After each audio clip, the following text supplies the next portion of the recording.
Hey guys, I bumped in by accident from another Lycian city. This city is Xanthos and is an old Lycian city. I'm standing probably somewhere in the middle of this old city. As you can see in the valley over there, it's filled with greenhouses. It's like a glass floor. The people from this area are farming intensively here. This is the area of a necropolis and a basilica.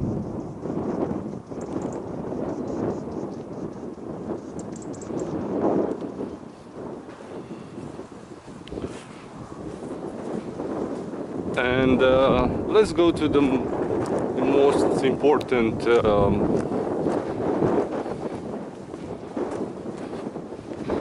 remains of this city. There is also a necropolis on that direction. The problem with this sites, this archaeological sites, is the fact that the Turks, they don't have many panels to explain you what is this, what's served to, what was the purpose. So you can only guess. For example, over there probably it was an agora, but there's nothing here that will certify what I'm thinking. A really large boulevard, I might say. I think it's the largest one in width that I was so far. I'm surrounded by these little guys. There are like 10 of them.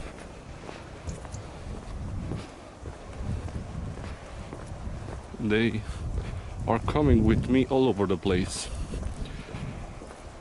Well, I read in one panel that I've seen in the entrance that these guys, these Lycians that lived here, were really united, and they fought every time fiercely against their enemies. For example, during the occupation of the Persians, they fought so fiercely until the end, and when they were overwhelmed by the Persians, they killed their childs and their wives and women.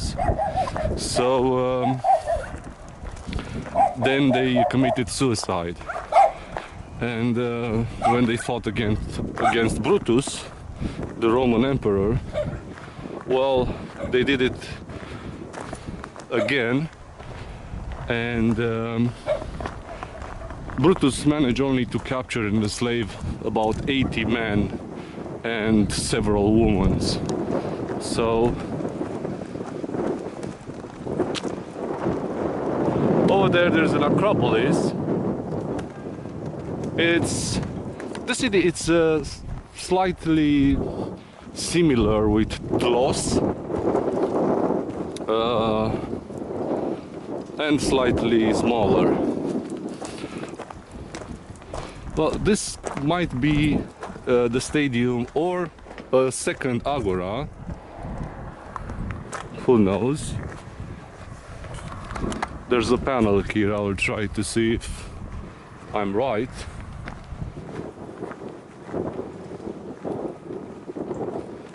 Well, it doesn't say anything about this place. It's saying about this pillar, one piece stone block rising up on 2 steps, and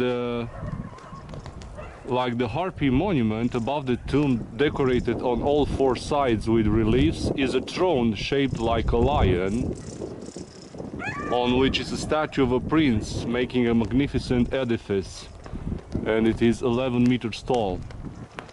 It was erected in the memory of the wars fought by a prince of Lycia named Kınık, and it's dating since 425 to 400 BC.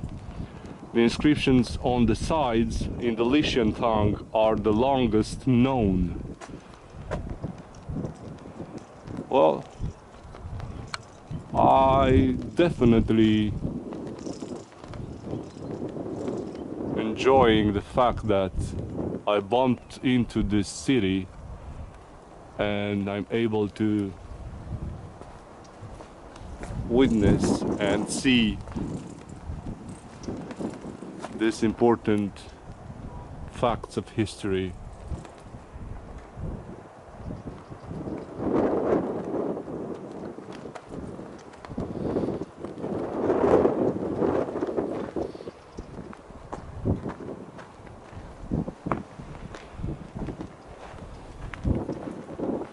Well, I would say that here on the right side would have been the Agora, and I want to show you also this theater. This theater is actually in pretty good shape. I think it has a capacity of about 2,000 to 3,000 people.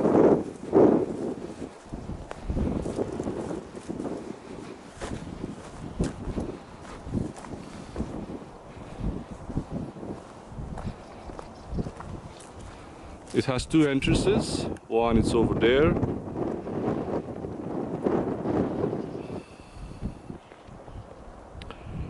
and the second one is on opposite side over there.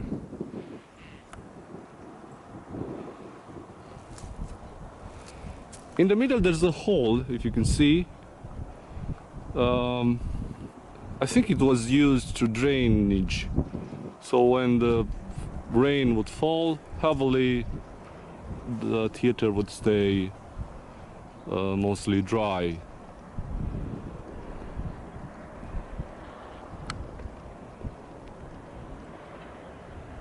So that's the theater. And the last two important monuments are those two tombs. The one in the left side is called the Tomb on a Pillar, or as the French says, sur le pilier.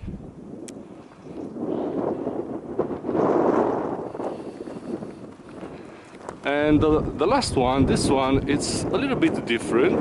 The idea is the same, but it's a bit different because it has a huge rock on the base with one step.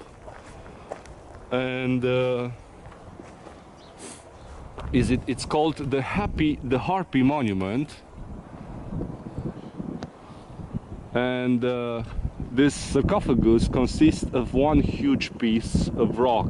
It has 8.8 meters high, and a small burial chamber surrounded on all four sides by friezes and closed by a lid of stone. Huge lid of stone.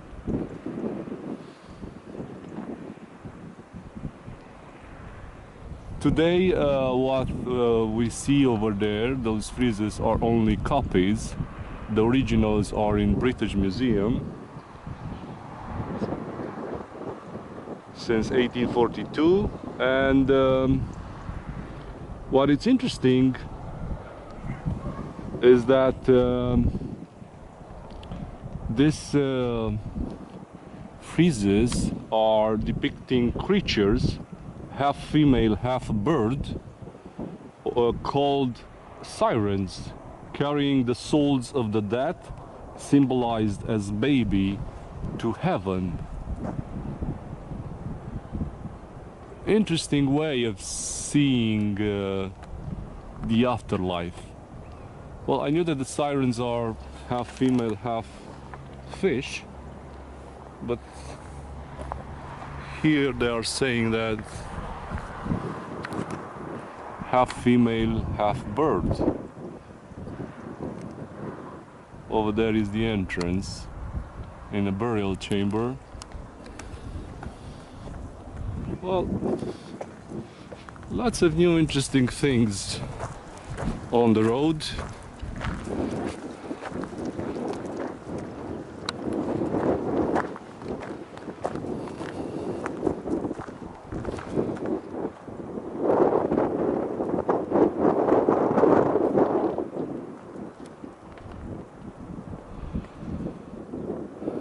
So this is the city of Xanthos, old Lycian settlement.